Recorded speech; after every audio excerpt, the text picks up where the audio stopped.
अस्सलाम वालेकुम। मेरा नाम है मुजाहिद हसनैन और आप देख रहे हैं स्टार्टिंग आउट विद प्रोग्रामिंग। इस लेक्चर के अंदर हम डिस्कस करेंगे फाइनेंस एंड अकाउंटिंग और आउटलाइन से जो हमारे पास टॉपिक कवर हो रहा है उसका नाम भी क्या है, फाइनेंस एंड अकाउंटिंग ही है। सबसे पहले तो ये कि हमारे पास फाइनेंस एंड अकाउंटिंग होती क्या है। ये हमारे पास किसी भी ऑर्गेनाइजेशन के अंदर जो है ना दो इम्पोर्टेंट क्रिटिकल फंक्शंस हैं और इससे हमारे जो कंप्यूटिंग प्रोफेशनल्स हैं को हेल्प होती है कि वो मैनेज कर सकें अब उस ऑर्गेनाइजेशन के बजट्स को, के कैपिटल को, प्राइसिंग को, जो उस वो ऑर्गेनाइजेशन जो डिफरेंट प्रोडक्ट्स ऑफर कर रही है उसकी जो प्राइसिंग है उसको, उसके अलावा कास्टिंग, ऑडिट्स और भी इसके अलावा जो है ना ढेर सारी जो फाइनेंस से रिलेटेड चीजें हैं ना वो सारी की सारी जो है ना वो मैनेज कैसे होंगी, वो फाइनेंस एंड अकाउंटिंग जो है ना इन दो फंक्शंस के जरिए होगी। तो जो हमारी दोनों रिकमेंडेड टेक्स्ट बुक्स है ना, क्विन की भी और बासे की भी, इन दोनों के अंदर हमारे पास एक कॉमन कंसेप्ट है। तो जो फाइनेंशियल लिटरेसी है ना, financial literacy is part of being an, ये एक पार्ट है एथिकली रिस्पॉन्सिबल प्रोफेशनल होने का। यानी कोई बंदा अगर एथिकली जो है ना वो रिस्पॉन्सिबल प्रोफेशनल बनना चाह रहा है ना तो उससे फाइनेंशियल लिटरेसी होना जरूरी है। खास तौर पे तब जब उसने डिसीजन करने हो जिनसे क्लाइंट्स ने भी इफेक्ट होना है, इन्वेस्टमेंट्स ने भी इफेक्ट होना है, और जो लॉन्ग टर्म सस्टेनेबिलिटी है किसी भी ऑर्गेनाइजेशन की, अगर इन चीजों ने इफेक्ट होना है तो तब हमारे पास जो है ना फाइनेंशियल लिटरेसी जो है वो बहुत ज्यादा जरूरी है। अब सबसे पहले फाइनेंस की डेफिनेशन देखते हैं कि फाइनेंस क्या है। Finance is management of money, जितना भी पैसे की मैनेजमेंट है ना वो सारी क्या है, वो फाइनेंस है।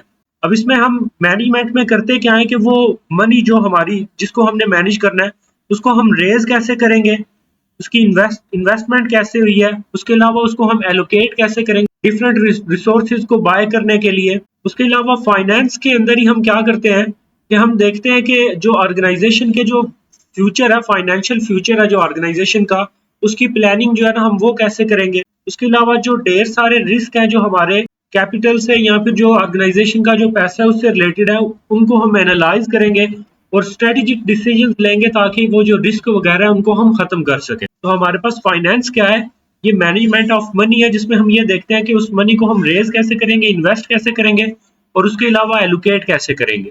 फिर उसके बाद हमारे पास फाइनेंसिंग के अंदर कुछ की एरियाज हैं। सबसे पहले हमारे पास फाइनेंशियल प्लानिंग है। अब इसमें हम शॉर्ट टर्म और लॉन्ग टर्म फाइनेंशियल गोल जो है ना किसी भी ऑर्गेनाइजेशन के लिए वो सेट करते हैं। फिर उसके बाद है कैपिटल मैनेजमेंट। अब कैपिटल हमारे पास क्या होगा, कैपिटल बेसिकली आप कह सकते हो जैसे हमारे पास जो इन्वेस्टमेंट आती है ना उसको हम कैपिटल कह सकते हैं। अब कैपिटल मैनेजमेंट हमारे पास कैसे होगी, जो भी उस कैपिटल के सोर्सेज होंगे उन सोर्सेज को हम मैनेज करेंगे और उसके अलावा हम इंश्योर करेंगे कि उस जो कैपिटल है हमारा, जो इन्वेस्टमेंट है हमारी, उसका एफिशिएंट यूज हो। अब ये जो इसके सोर्सेज हैं इनको हम कैसे मैनेज करेंगे ये इससे आगे जो है ना हमने डिस्कस किया हुआ है। फिर उसके बाद है इन्वेस्टमेंट डिसीजंस। अब क्योंकि कैपिटल मैनेजमेंट के अंदर हमने देखा है कि एफिशिएंट जो है ना यूज होना चाहिए कैपिटल का, तो एफिशिएंट यूज के लिए फिर जाहिर सी बात है जो डिसीजंस है वो डिसीजंस जो है वो स्ट्रेटेजिक होने चाहिए कि हम जो है ना जो हमारी इन्वेस्टमेंट है उसको किन एसेट्स के अंदर, कौन सी रिसर्च एंड डेवलपमेंट के अंदर या फिर कैसे ऑर्गेनाइजेशन की एक्सपेंशन के अंदर यूज करें ताकि हमारे जो रिटर्न्स हैं यानी जो प्रॉफिट्स हैं वो मैक्सिमाइज हो सके। फिर उसके बाद है रिस्क मैनेजमेंट। इसमें हम क्या करेंगे, आइडेंटिफाई करेंगे उन फाइनेंशियल रिस्क को जिससे हमारी जो ऑर्गेनाइजेशन है ना उसके रिटर्न्स के ऊपर जो है ना वो कमी आती है। यानी जो हमारी ऑर्गेनाइजेशन के जो प्रॉफिट्स हैं, जिन ऐसी चीजें जिसमें उसके प्रॉफिट में कमी आती है वो क्या होंगे, वो रिस्क होंगे और उनको हम क्या करेंगे, उनको हम मिनिमाइज करेंगे। फिर उसके बाद है कैश फ्लो मैनेजमेंट।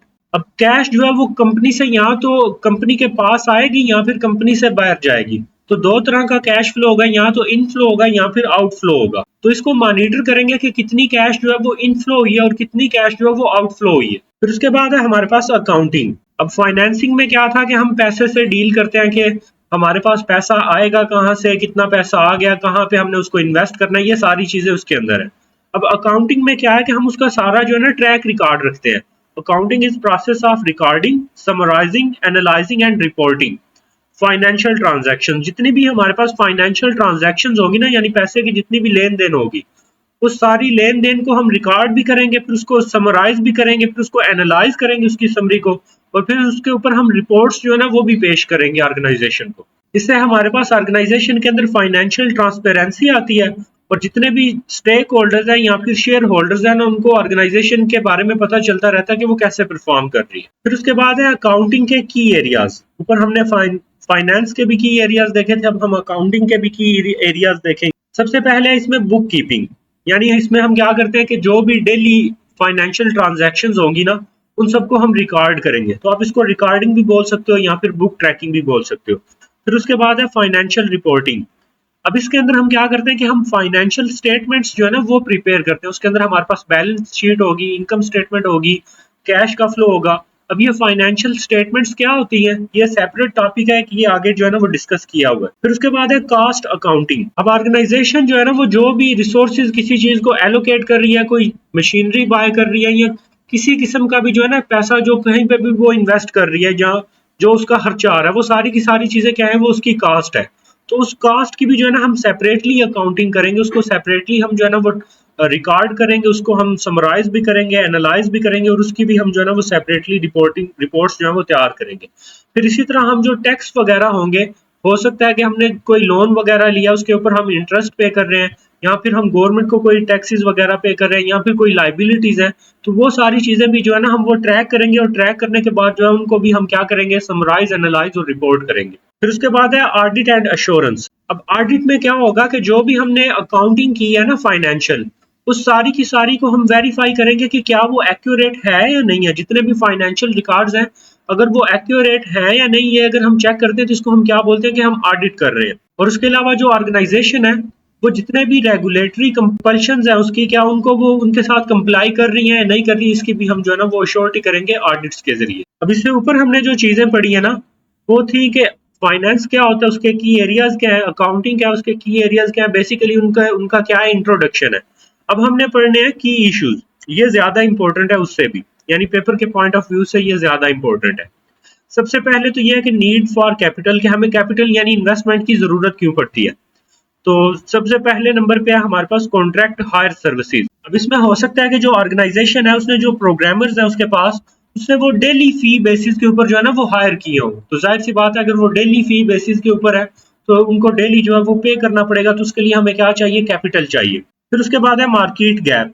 अब हो सकता है कि मार्केट के अंदर हमारे पास जो है ना कोई एक सॉफ्टवेयर जो है ना वो रिक्वायर्ड है और ऑलरेडी वो अवेलेबल नहीं है, या जो ऑलरेडी मार्केट के अंदर उस तरह के जो सॉफ्टवेयर है उनके अंदर गैप्स हैं ढेर सारे, यानी कोई अच्छा जो है ना वो प्रॉब्लम सॉल्विंग मैकेनिज्म वो प्रोवाइड नहीं कर रहे। तो हम क्या करेंगे कि हम नए सॉफ्टवेयर पैकेजेस बनाएंगे जो मार्केट के अंदर हमें जो है ना कोई अच्छी अपॉर्चुनिटी दे रहे हैं। तो उसके लिए भी हमें क्या चाहिए होगा, कैपिटल चाहिए होगा। फिर उसके बाद है इनवॉइस डिले। अब इनवॉइस डिले में क्या है कि हो सकता है कि किसी ने ऑर्गेनाइजेशन को कोई एक ऑर्डर जो है ना वो प्लेस किया है, ऑर्गेनाइजेशन ने जो है ना वो ऑर्डर उसको जो है वो डिस्पैच कर दिया है और साथ में जो है ना वो उसने इनवॉइस भी जनरेट कर दिया है कि ये जो हमने ऑर्डर हमने जनरेट किया है इसके ऊपर हमारी जो है ना वो इतनी कास्ट आई है और जो जिस बंदे ने ये ऑर्डर प्लेस किया वो इतना पे करेगा।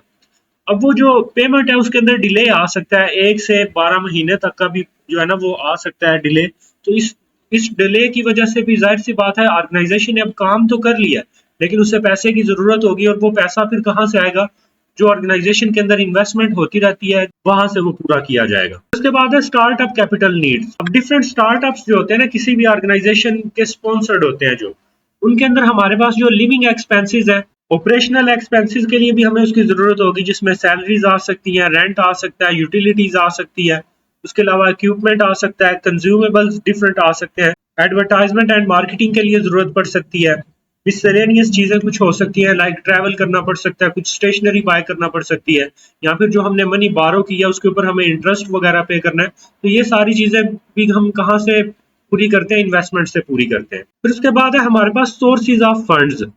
अब इसमें से क्वेश्चन भी आए हुए हैं कि ग्रांट्स क्या होते हैं, हमारे पास लोन्स क्या होते हैं, या फिर इक्विटी क्या होती है। तो ये काफी इंपॉर्टेंट भी है, 2-3 दफा इसमें ये पेपर में ये जो है ना ये आ भी चुका है। तो हमारे पास जो है ना डिफरेंट फंडिंग ऑप्शंस होते हैं। सबसे पहले हमारे पास ग्रांट्स। अब ग्रांट्स क्या होती हैं, ग्रांट्स जो है ना ये हमारे पास एक non repayable some of money है, यानी ऐसा पैसा जो हमने वापस पे नहीं करना। मोस्टली गवर्नमेंट या फिर हमारे पास कोई और ऑर्गेनाइजेशन जो है ना उसकी तरफ से ये हमें दिया जाता है किसी स्पेसिफिक प्रोजेक्ट के लिए।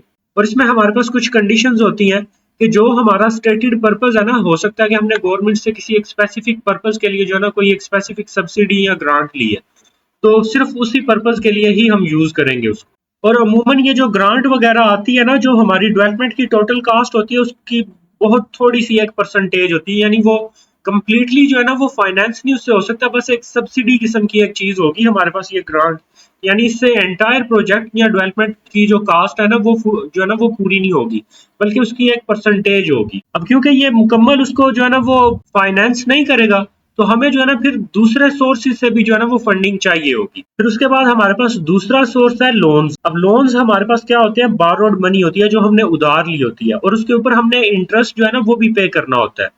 अब इसके अंदर हमारे पास जो सिक्योरिटी है वो कोलैटरल होगी, यानी दोनों तरफ को जो है ना वो सिक्योरिटी के हदशात होते हैं, दोनों तरफ जो है ना वो सिक्योरिटी चाहिए होती है। सिक्योरिटी जो है ना वो जो बंदा बारो कर रहा है ना, अमूमन सबसे ज्यादा जो है ना उसी से ही ली जाती है। सिक्योरिटी जो बंदा दे रहा है वो कोई अपने पर्सनल एसेट्स वगैरह जो है ना उनको गिरवी रख देता है, और फिर उनको गिरवी रखने के बाद जो है ना वो उसको अमूमन जैसे वो गोल्ड रख देते हैं उनके पास एज सिक्योरिटी, और सिक्योरिटी में गोल्ड रखने के बाद उनको जो है ना वो लोन मिल जाता है। अब लोन की भी हमारे पास डिफरेंट टाइप्स हो सकती हैं।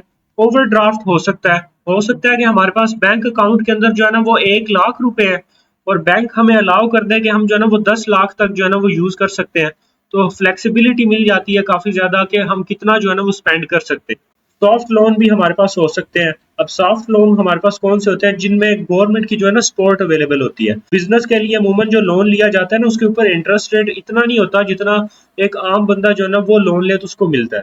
तो गवर्नमेंट की तरफ से जो है ना वो सपोर्ट होती है, सब्सिडी वगैरह जो है ना वो दी जाती है लोअर इंटरेस्ट रेट के ऊपर। फिर उसके बाद हमारे पास जो है ना थर्ड सोर्स है वो है इक्विटी कैपिटल एंड गियरिंग। अब इक्विटी कैपिटल हमारे पास क्या होगा, जो कंपनी के ओनरशिप शेयर्स है ना, कंपनी के हो सकता है कि 100 शेयर्स हैं, तो वो अगर किसी के पास जो है ना वो 50 शेयर है तो उसके पास कंपनी की जो है ना वो 50% ओनरशिप है। अब कंपनी को फंड्स चाहिए और कहीं से भी उनको फंड्स नहीं मिल रहे, तो वो कंपनी क्या करेगी कि अपने वो जो 50% शेयर्स उनके पास पड़े हुए हैं उन शेयर्स को बेच के वो कोई थोड़ा सा जो है ना वो पैसा इकट्ठा कर लेगी। फिर उसके बाद है गेयरिंग। अब गेयरिंग हमारे पास क्या है, ये रेशो होगी लोन कैपिटल और इक्विटी कैपिटल। इक्विटी कैपिटल हमारे पास कहाँ से आता है, शेयर्स को बेच के, और लोन हमारे पास कहाँ से आएगा, लोन वाला कैपिटल हमारे पास बारो मनी से आएगा। अब हो सकता है कि हमारे पास जो है ना जो टोटल हमारे पास है ना सम कैपिटल का, उसमें से हमारे पास जो लोन है 1:2 रेशो का है, यानी हमारे पास जो इक्विटी कैपिटल से आई है ना वो ज्यादा है और लोन से कम है। तो इसमें इस केस में हमारे पास जो गियरिंग है वो क्या है, वो लो गियरिंग है। लेकिन अगर हमारे पास जो है ना वो लोन ज्यादा होगा, सपोज कर ले लोन से जो रेशो आ रही है वो 4 है, और जो इक्विटी कैपिटल है हमारे पास वो 1 है, यानी हाई जो है ना वो गियरिंग है। तो हाई गियरिंग के अंदर हमारे पास क्योंकि लोन ज्यादा है तो हमें फिर इंटरेस्ट भी बहुत ज्यादा पे करना पड़ेगा, तो इससे हमारे प्रॉफिट्स क्या हो जाएंगे, वो कम हो जाएंगे, वो कंज्यूम हो जाएंगे, और ये बहुत ज्यादा रिस्की हो जाता है काम। फिर उसके बाद जो इन्वेस्टर्स हैं उनको रिटर्न क्या मिलता है। अब जो लैंडर्स हैं जिन्होंने हमें मनी बारो की है उनको एक फिक्स्ड इंटरेस्ट ही सिर्फ मिलेगा, और जो शेयर होल्डर्स है ना उनको बहुत ज्यादा हाई रिटर्न्स मिलते हैं अगर कंपनी सक्सीड हो जाए तो, लेकिन उनके लॉसेस भी बहुत ज्यादा फिर हाई होते हैं अगर कंपनी जो है वो सक्सीड ना करे। फिर उसके बाद हमारे पास नेक्स्ट है बजटिंग एंड मॉनिटरिंग। अब हमारे पास बजट क्या होता है, बजट कोई भी जो है ना किसी भी ऑर्गेनाइजेशन की एक फाइनेंशियल फोरकास्ट है। जैसे हमारे कंट्री का भी बजट आता है ना, तो वो क्या होता है कि 1 जून में हमारे पास जो अमूमन जो है वो बजट आता है, और जून में जब बजट आता है तो वो बोलते हैं कि इस जून से नेक्स्ट जून तक हम जो है ना इतना टैक्स जो है ना वो कलेक्ट करेंगे, और इतने हमारे जो है ना वो खर्चे होंगे, और उन खर्चों को हम कैसे पूरे करेंगे, ये सारे जो है ना वो एक उनका सिर्फ प्लान होता है। तो एक्चुअल कास्ट है वो at the end of year ही हमें पता चलती है कि एक्चुअल में हमने कितनी जो है ना वो कास्ट किसी डिपार्टमेंट की आई है, और कितने हमारे पास जो है ना वो सोर्सेज से पैसा आया है। तो ये साल के आखिर पे ही हमें पता चलता है। और जो पैसा अगर हमारे पास कम पड़ा है तो फिर हमें लोन्स लेना पड़ गए थे, और अगर हमारे पास पैसा एक्स्ट्रा आया तो उस एक्स्ट्रा पैसे को का हमने क्या किया है, उसको हमने सेव किया या फिर उससे हमने कंपनी की एक्सपेंशन की है। तो ये at the end of year ही हमें पता चलता है। तो स्कोप क्या होगा कि इसके अंदर हम जितनी भी हमारे पास एनुअल फाइनेंशियल स्टेटमेंट्स होंगी ना, कि हमारे पास जो है ना एक चीज का कितना खर्चा आएगा और उसके सोर्सेज हमारे पास क्या होंगे, तो इस सारी चीजों का हम जो है ना एक वो रिकॉर्ड रखेंगे, जिसको हम क्या बोलते हैं कि वो एक फाइनेंशियल स्टेटमेंट है। तो वो जितनी भी एनुअल फाइनेंशियल स्टेटमेंट्स होंगी उन सबको हम बजट के अंदर इंक्लूड करते हैं। फिर उसके बाद है हमारे पास इसके अंदर इनकम फोरकास्टिंग। अब इनकम फोरकास्टिंग हम कैसे करेंगे, ये डिफरेंट सोर्सेज की बेस के ऊपर हम करेंगे कि एग्जिस्टिंग कॉन्ट्रैक्ट्स हमारे पास कितने हैं, नए कॉन्ट्रैक्ट्स हमारे पास कितने आएंगे। अब वो जो नए कॉन्ट्रैक्ट्स हैं वो हमारे पास जो है ना वो ऑलरेडी जो क्लाइंट्स हैं उनसे भी आ सकते हैं, और जो कोई न्यू क्लाइंट है उससे भी आ सकते हैं। तो इससे हम क्या कर सकते हैं कि इनकम को हम जो है ना वो फोरकास्ट कर सकते हैं कि हमारे पास इतना कैपिटल आएगा, हमारी कास्ट इतनी होगी, तो ये इस बेस के ऊपर जो है ना उसको फोरकास्ट किया जाता है। अब जो बजटिंग का प्रोसेस है ये आइटरेटिव होता है, क्योंकि हमने पहले जो है ना सिर्फ फोरकास्टिंग की होती है, हमें एक्चुअल में नहीं पता होता कि हम हमारे पास जो है ना वो एक्चुअल में कास्ट कितनी आएगी थ्रू आउट द ईयर, और हमारे पास जो है ना वो कितने सोर्सेज से पैसा आएगा। तो हम क्या करते हैं कि इसको थ्रू आउट द ईयर जो है ना इसको आइटरेटिवली जो है ना वो रिपीट करते रहते हैं, और इसको हम कब तक करते रहते हैं कि जब तक हमारी जो सेल्स है ना वो हमारे एक्सपेंडिचर से ज्यादा नहीं हो जाती। यानी अगर हमारा एक्सपेंडिचर आ रहा था 1 लाख, अब 1 लाख अगर हमारा एक्सपेंडिचर आ रहा है और हमारी जो सेल्स है उन्होंने तकरीबन 2 लाख जो है वो क्रॉस कर दिया, तो इससे हमारी जो सेल्स है उनकी अमाउंट जो है वो एक्सपेंडिचर जो हमारा खर्चा था उससे ज्यादा हो गई है। अब जाहिर सी बात है उसमें से हम खर्चा निकाल दें तो रिमेनिंग हमारा क्या होगा, प्रॉफिट होगा। तो जब तक हमारी जो ऑर्गेनाइजेशन है प्रॉफिट के अंदर नहीं आ जाती तब तक हम जो है ना थ्रू आउट द ईयर जो है ना उसकी बजटिंग करते रहते हैं। अब इसकी एग्जांपल रियल लाइफ में अगर आप चाहो तो आप गवर्नमेंट की ले सकते हो कि थ्रू आउट द ईयर नए नए टैक्सेस लगते रहते हैं। अगर गवर्नमेंट को जो है ना वो कोई नए प्रोजेक्ट्स जो है वो फाइनेंस करने हैं तो उनके लिए वो टैक्सेस लगाते हैं अवाम के ऊपर, ताकि जो है ना वो से जो है ना वो पैसा आ सके। फिर उसके बाद है हमारे पास सेल्स और ऑर्डर इनटेक। अब ये हमारे पास जो है ना एक क्रूशियल एक्टिविटी है। सेल्स को और ऑर्डर इनटेक को जो है ना देखते हुए कंपनी जो है ना अपनी कास्ट, प्राइसिंग और उसका जो ओवरहेड है इनको एनालाइज कर सकती है। अब सेल्स की नेचर के ऊपर ही जो है ना हम प्रोडक्ट्स को जो है ना वो कैटेगराइज कर सकते हैं। अब इसको हम कैटेगराइज कैसे करेंगे, हमारे पास कुछ प्रोडक्ट्स जो है वो मास प्रोड्यूस्ड होती हैं और कुछ जो है ना वो प्रोड्यूस टू ऑर्डर होती है। अब हमारे पास कुछ चीजें ऐसी हैं जैसे वो चॉकलेट बार्स हैं या फिर फ्लॉपी डिस्क है, ये हम ऑलरेडी बनाकर रखते हैं और जैसे ही हमारा कस्टमर जो है ना उसका ऑर्डर प्लेस करता है हम फौरी तौर पे उसको वो डिलीवर कर देते हैं। और क्योंकि ये फौरी तौर पे डिलीवर हुआ है, फौरी तौर पे डिलीवर होने में क्या होगा कि टाइम हमने कम लगाया, कम टाइम अगर लगा तो हमारे पास जो फिर वो डिले होगा ना जो कस्टमर की तरफ से आएगा वो भी कम होगा। कस्टमर से कौन सा डिले हो सकता है, पेमेंट का डिले हो सकता है। तो हमारे पास जो है ना वो बहुत कम टाइम के अंदर ही जो है ना वो कस्टमर उसकी पेमेंट जो है वो अमूमन कर देता है। जो ऐसी चीजें होती हैं जो मास प्रोड्यूस्ड होती हैं और जैसे ही कस्टमर ने ऑर्डर किया उसको फौरी तौर पे दे दिए।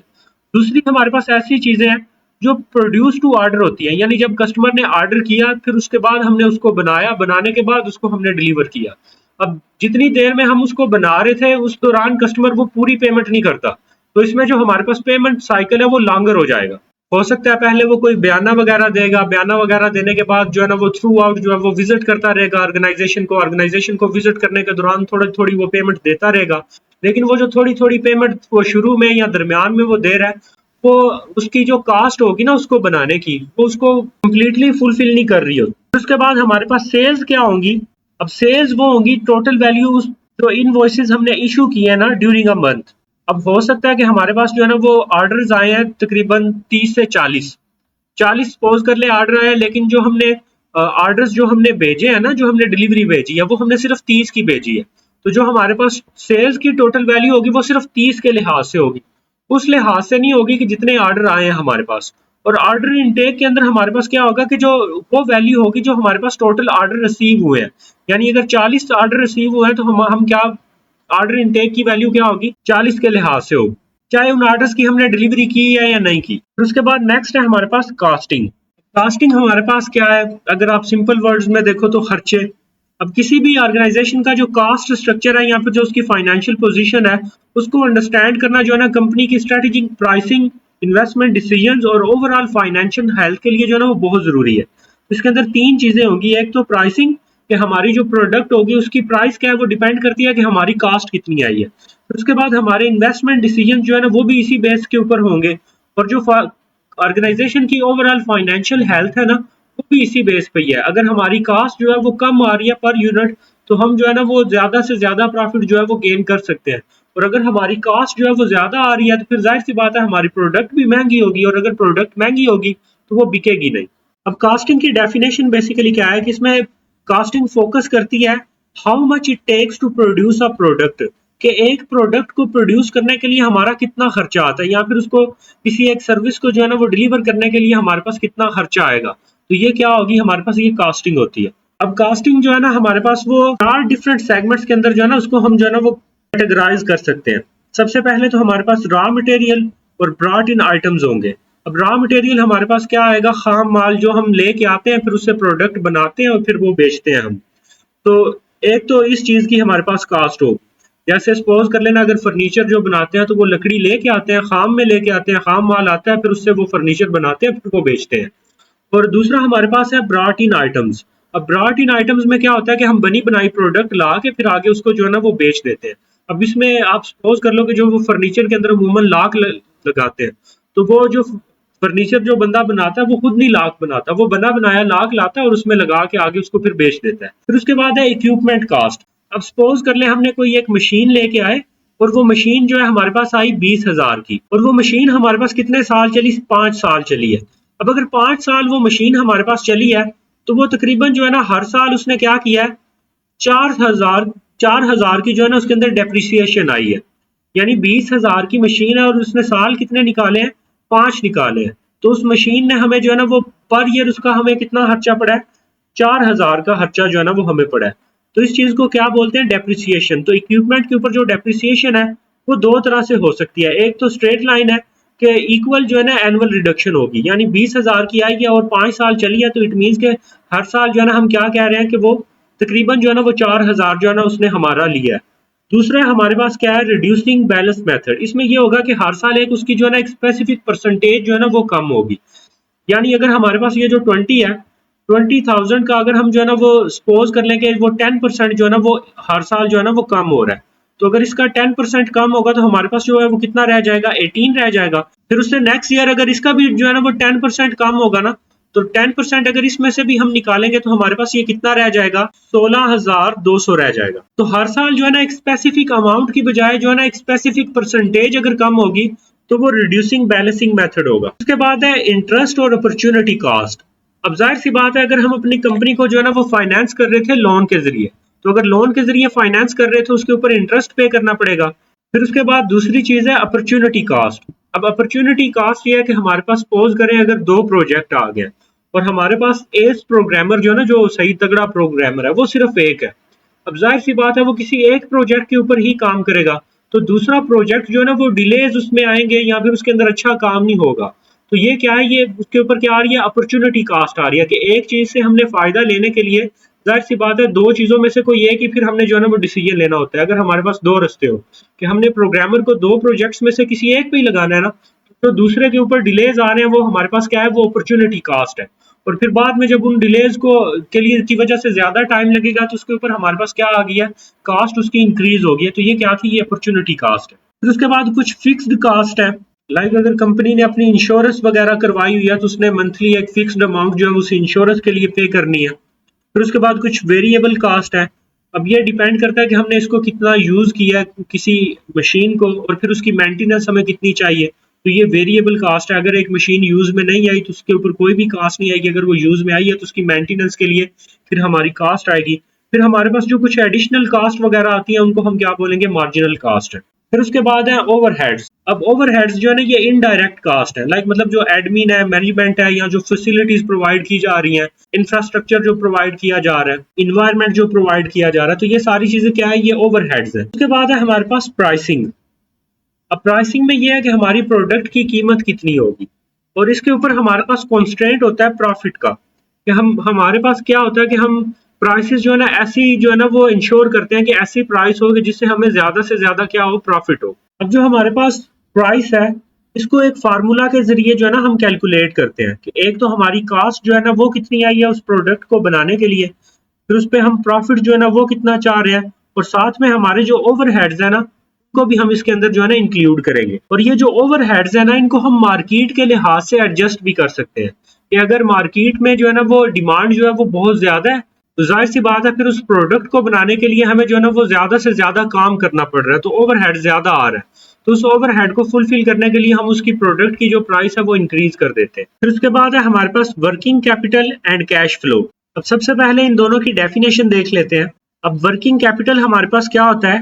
वर्किंग कैपिटल जो है ना हमारे पास वो कैश होगी जो हमें जरूरत होती है डे टू डे ऑपरेशंस को जो है ना वो कवर करने के। और उसके अलावा आप इसको यूं भी देख सकते हो कि ये हमारे पास जो है ना ये गैप जो है ना उसको ब्रिज कर रही होती है, जो कि हमारे पास कैश के इनफ्लो या फिर आउटफ्लो के जो है ना दरमियान में होगा।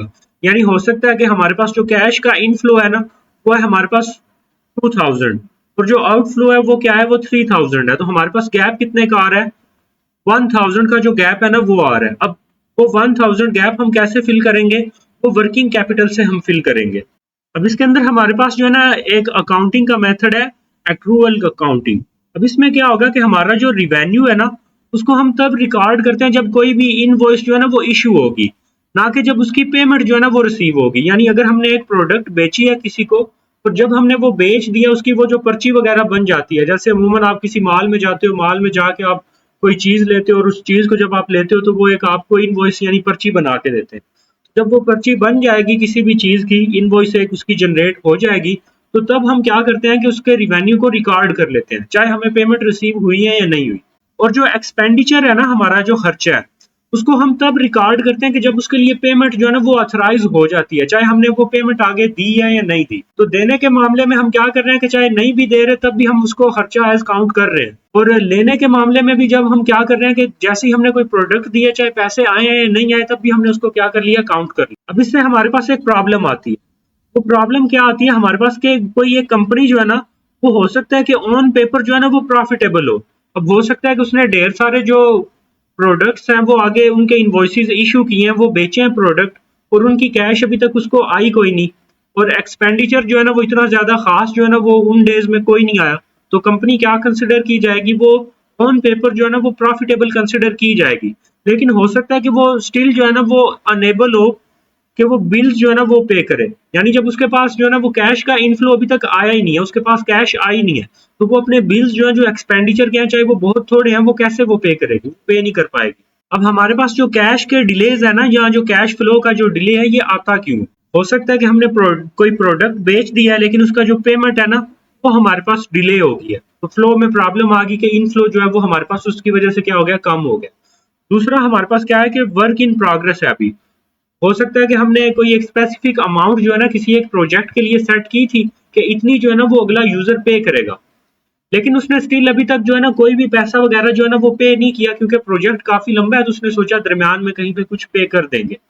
अब इवन अगर वो स्टेज पेमेंट्स करता भी है ना, यानी थोड़ी बहुत पेमेंट करता भी है कोई, तो स्टिल वो जो है ना वो जो एक्चुअल कास्ट होगी ना उस प्रोजेक्ट को करने के लिए, वो उसको कवर नहीं कर रही होती। तो हमारे पास जो है ना वो कैश फ्लो के क्या आ जाते हैं, प्रॉब्लम आ जाते हैं कि जो ऑर्गेनाइजेशन से आउटफ्लो है वो ज्यादा है, और जो इनफ्लो है वो क्या है, वो। उसके बाद है हमारे पास असेसिंग इन्वेस्टमेंट प्रपोजल्स। अब जो इन्वेस्टमेंट के प्रपोजल्स होते हैं किसी भी ऑर्गेनाइजेशन के पास, उसमें हमारे पास जो इन्वेस्टमेंट के जो रिसोर्सेज होते हैं वो क्या होते हैं, वो लिमिटेड होते हैं। तो कंपनी जो है ना उससे केयरफुली चूज करना चाहिए कि वो कौन से प्रपोजल्स को जो है ना वो एक्सेप्ट करेगी, वो किन बेस पे चूज करेगी। स्ट्रेटेजिक अलाइनमेंट, कि जो कंपनी के जो गोल्स हैं, क्या आज वो जिस चीज के अंदर इन्वेस्ट करना चाह रहे हैं, क्या वो ऑर्गेनाइजेशन के गोल के साथ उनकी अलाइनमेंट है, उसके अंदर रिस्क लेवल कितना है, इन्वेस्टमेंट के डूबने का कितना खतरा है। अगर खतरा कम है तो जाहिर सी बात है, रिस्क लेवल लो है तो देन वो क्या कर लेगी, ऑर्गेनाइजेशन क्या करेगी, उसमें इन्वेस्ट कर लेगी। रिसोर्सेज की अवेलेबिलिटी कितनी है, क्या जिस चीज में हम इन्वेस्ट करना चाह रहे हैं क्या उसके अकॉर्डिंग हमारे पास पैसा मौजूद भी है या नहीं। फिर उसके बाद ये कि हमें फाइनेंशियल रिटर्न कितना मिलेगा। अब फाइनेंशियल रिटर्न अगर हमें ज्यादा मिल रहा है तो हम उसमें इन्वेस्ट करेंगे जहां से हमें ज्यादा प्रॉफिट मिलेगा। और फाइनेंशियल रिटर्न जो है ना, हम ये सिर्फ हम वो स्पेसिफिक परसेंटेज पे नहीं देखते कि हमें कितनी परसेंटेज वापस मिलेगी, हम ये एक और चीज की से भी जो है ना उसको असेस करते हैं, और वो हमारे पास क्या है, डिस्काउंटेड कैश फ्लो। अब डिस्काउंटेड कैश फ्लो में क्या होता है कि सपोज करें ना कि अगर मेरे पास जो है ना वो 1000 रुपए है। अब इस 1000 रुपए से जो है ना सपोज करें कि मैं कोई 10 यूनिट्स ऑफ प्रोडक्ट जो है ना वो बाय कर सकता हूँ। टाइम गुजरने के साथ साथ, अगर टाइम गुजरने के साथ जो है ना इस 1000 से जो है ना वो सपोज करें 1 साल बाद में अगर मैं वो 12 यूनिट्स जो है ना वो खरीद सकता हूँ, तो इट मीन्स कि मेरी जो मनी की वर्थ है वो क्या है, वो बढ़ गई है। लेकिन ये तब होता है हमारे पास जब इन्फ्लेशन ना हो। अब इन्फ्लेशन में हमारे पास क्या होता है कि अगर अभी मैं जो है ना 1000 रुपए से किसी चीज के 10 यूनिट्स बाय कर पा रहा हूँ, तो हो सकता है कि 1 साल बाद जो है वो मैं 8 या 9 जो है ना वो बाय कर पाऊँ। अब उसमें हमें जो उसके ऊपर रिटर्न मिल रहा होगा, हो सकता है कि 1000 रुपए के ऊपर जो हमें रिटर्न मिल रहा है, रिटर्न मिल के हमारे पास जो कैश है वो कितनी हो जाएगी, 1500 हो जाएगी। अब जो अगर हमारे पास जो है ना वो 1500 कैश हो जाएगी, तो 1500 से अगर मैं जो है ना जो यूनिट्स बाय कर पा रहा हूँ, अगर वो यूनिट्स की जो वैल्यू है वो इस 10 से ग्रेटर है जो मैं 1000 से कर पा रहा था, तो देन क्या है कि मैं उसको जो है ना एक अच्छी इन्वेस्टमेंट जो है वो मैं कंसिडर करूंगा और मैं उसमें इन्वेस्टमेंट कर लूंगा। और इसको कैलकुलेट करने के लिए आप एक फार्मूला का भी यूज कर सकते हो। इस फार्मूला के अंदर हमारे पास आर क्या है कि जो आप इसको जो है ना वो कंसिडर कर सकते हो कॉस्ट ऑफ कैपिटल, या फिर आप इसको जो रिटर्न होगा ना कि कितना इंटरेस्ट जो है ना वो कितनी परसेंटेज रिटर्न होगी, इसको आप ये भी कंसिडर कर सकते हो। और टी हमारे पास रिप्रेजेंट करता है नंबर ऑफ ईयर। अब सपोज करें जिस प्रोजेक्ट के अंदर हम इन्वेस्ट कर रहे हैं उस प्रोजेक्ट ने जो है ना वो 5 साल चलना है, तो उस 5 साल की जो कमुलेटिव हमारे पास जो डीएफ होगा ना, उस कमुलेटिव डीएफ को अगर हम जो है ना वो कैलकुलेट करें, और कमुलेटिव डीएफ जो है ना अगर हमारे पास जो है ना वो पॉजिटिव आ जाए, अगर वो पॉजिटिव आएगा तो हमारा जो प्रोजेक्ट है वो क्या है, वो वायबल है, यानी उसके अंदर हमें जो है ना इन्वेस्ट कर लेना चाहिए। और अगर वो नेगेटिव है तो हमने क्या करना है कि उस प्रोजेक्ट को हमने इग्नोर कर देना है। उसके बाद है हमारे पास एनुअल स्टेटमेंट्स। अब एनुअल स्टेटमेंट्स हमारे पास क्या है, ये एक लीगल रिक्वायरमेंट है। इसमें हमारे पास जो लिमिटेड कंपनीज होती हैं, लिमिटेड कंपनी कौन सी होती है, जो हमारे पास एक सेपरेट लीगल एंटिटी बन जाती हैं, और फिर वो हमारे पास क्या होती है, एक इनकॉर्पोरेटेड कंपनी होती है।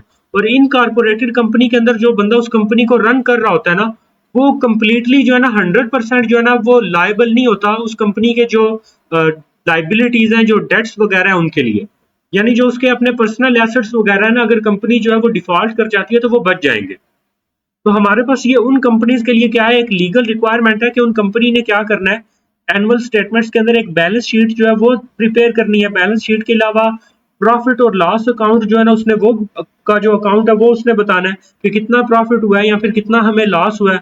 और जो ऑडिटर की रिपोर्ट है ना, यानी ये जो हम जितनी भी ये अकाउंटिंग हमने की है उसको वेरीफाई करवा के जो है ना हमने वो रिपोर्ट जो है ना वो भी हमने देनी है कि हमने जो रिपोर्ट्स तैयार की है क्या वो एक्यूरेट है भी या नहीं है।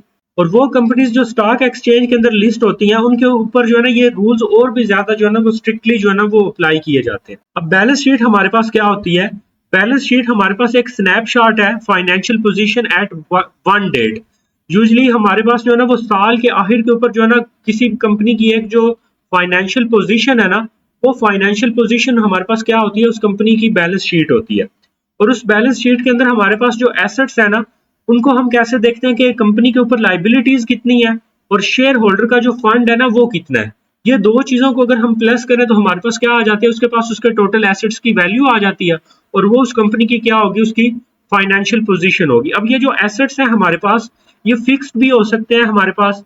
अब फिक्स्ड एसेट्स कौन से होते हैं कि जिनको हमने एक दफा लिया है और फिर हमने जो है ना उनको परमानेंटली रखना है, उनको हमने जो है ना वो बेचना नहीं है। लाइक मतलब ऑर्गेनाइजेशन की हमने बिल्डिंग वगैरह ली है, तो वो हमने ये नहीं किया कि हमने बस एक किसी स्पेसिफिक प्रोजेक्ट के लिए बिल्डिंग बाय की, देन प्रोजेक्ट खत्म हुआ तो हमने वो जो है ना उसको रेंट आउट कर दिया या फिर हमने बेच दिया। और करंट एसेट्स ऐसे होते हैं कि जब हमारा प्रोजेक्ट खत्म हो जाता है ना, तो हम इनको बेच के जो है ना वो कैश में कन्वर्ट कर लेते हैं। तो हमारे पास फिक्स्ड एसेट्स कौन से होते हैं, जो कैश के अंदर नहीं होंगे और उनको हम कभी भी कैश के अंदर कन्वर्ट भी नहीं करेंगे। और हमारे पास जो करंट एसेट्स हैं वो क्या होंगे कि ऐसे एसेट्स होंगे जिनको हम कुछ अरसे के बाद बेच के हम क्या कर लेंगे, कैश के अंदर कन्वर्ट कर लेंगे। फिर उसके बाद है हमारे पास लाइबिलिटीज, इसके अंदर क्या क्या हम काउंट करेंगे। करंट लाइबिलिटीज होंगी और लॉन्ग टर्म लाइबिलिटीज होंगी। अब करंट लाइबिलिटीज हमारे पास क्या होंगी, क्रेडिटर्स होंगे जो पैसा वगैरह दे रहे हैं, या फिर एक्रूड चार्जेस होंगे। एक्रूड चार्जेस ऊपर हमने एक्रूड अकाउंटिंग के अंदर पढ़ा था कि जो हमारी इनवॉइसेस हमने इशू कर दी है, चाहे पेमेंट हुई है या नहीं हुई, या फिर एक्सपेंडिचर्स जो हमने जिनको हमने जो है ना वो ऑथराइज कर दिया, चाहे हमने पैसा जो है वो डिस्बर्स हमने किया है या नहीं किया, तो वो सारी चीजें क्या होंगी, वो एक्रूड चार्जेस होंगे। लॉन्ग टर्म लाइबिलिटीज के अंदर हमारे पास लोन्स होंगे, प्रोविजंस होंगी। अब जो कैश फ्लो की जो स्टेटमेंट्स होंगी उसके अंदर हमारे पास क्या होगा कि दो बैलेंस शीट्स के अंदर, यानी अब दो बैलेंस शीट जो है ना हो सकता है कि एक सन 2022 की बैलेंस शीट है और एक सन 2023 की बैलेंस शीट है। उनके अंदर जो कैश के चेंजेस आए हैं ना, उनको हम रिकंसाइल करेंगे। अब यहाँ पे हमारे पास कैश से क्या मुराद है कि जो एक्चुअल कैश है और जो कैश इक्विवेलेंट्स हैं, यानी जो एसेट्स वगैरह हैं, उनको भी हम काउंट कर सकते हैं। या फिर जो हमारे पास ओवरड्राफ्ट्स हैं, यानी जो हमारा एक्चुअल अकाउंट था उसके अंदर 1000 पड़ा हुआ था, बैंक ने हमें जो है वो 10,000 जो है ना वो अलाउ कर दिया कि आप यूज कर सकते हो। या फिर जो शॉर्ट टर्म बोरोइंग्स होंगी हमारे पास, वो सारी भी इसके अंदर इंक्लूड होंगी। और इससे ये कैश फ्लो का हमारे पास जो है ना वो पर्पज क्या है कि explains how profits and assets movement translate into cash movements, कि कैसे हमारा जो है ना वो प्रॉफिट या एसेट की जो मूवमेंट्स है ना, वो कैश की मूवमेंट के अंदर जो है ना वो ट्रांसलेट होती है। तो ये कैश फ्लो की जो स्टेटमेंट्स है ये इनका मकसद होगा। अब आपने क्या करना है कि आपने कोई भी जो है ना वो 3 फाइनेंशियल स्टेटमेंट्स की एग्जांपल्स देखनी है, क्योंकि पेपर के अंदर इसी तरह का ये क्वेश्चन आया हुआ कि हमें जो है ना वो 3 फाइनेंशियल स्टेटमेंट्स की एग्जांपल लेके जो है ना उसको आप डिस्कस करो कि क्या ये ठीक है या नहीं है। फिर उसके बाद सबसे लास्ट पे है कैपिटल एंड इट्स मेंटेनेंस। अब हमारे पास जो कैपिटल यानी जो इन्वेस्टमेंट है, इसकी मेंटेनेंस जो है ना ये इंश्योर करती है कि जो शेयर होल्डर्स है ना, जो कैपिटल उनसे ओरिजिनेट हुआ है या जो उन्होंने कंट्रीब्यूट किया है वो इंटैक्ट रहना चाहिए। अब उसको इंटैक्ट क्यों रहना चाहिए? क्योंकि जो शेयर कैपिटल है ना, जो हमारा जो है ना वो शेयर होल्डर से आता है जिन्होंने कंपनी के शेयर्स बाय किए हुए होते हैं। अब उनको देखते हुए जो लैंडर्स है ना, जो उधार देते हैं, वो उसके साइज को देख के जो है ना आपको लोन्स देते हैं। अगर एक कंपनी के जो शेयर होल्डर्स है ना वो ढेर सारे हैं, ढेर सारे लोगों ने जो है ना उसके शेयर्स को बाय किया हुआ है, यानी उसकी मार्केट के अंदर डिमांड है और उसके शेयर की जो प्राइसेस है वो भी क्या हो रही है, इंक्रीज हो रही है। अगर वो प्राइसेस इंक्रीज हो रही हैं तो जाहिर सी बात है कंपनी मजीद शेयर्स को बेच के क्या करेगी, ज्यादा पैसा कमाएगी और फिर वो जो लोन जिस बंदे ने दिया है कंपनी को उसका जो इंटरेस्ट रेट है वो भी वो पे कर पाएगी। तो जो लैंडर्स होते हैं वो इसके शेयर कैपिटल के साइज को देखते हुए जो है ना वो लोन देते हैं। अब इसके ऊपर कुछ लीगल या फाइनेंशियल रिस्ट्रिक्शंस आ सकती हैं कि जो शेयर्स हैं उनको डिस्काउंटेड प्राइस के ऊपर आप नहीं बेच सकते, ये प्रोहिबिटेड है। और उसके अलावा जो ओरिजिनल कैपिटल है ना, कि अगर एक बंदे ने शेयर्स बाय कर लिए हैं तो उसकी रिटर्न जो है ना वो अलाउड नहीं होगी। फिर उसके बाद है हमारे पास ऑडिटिंग।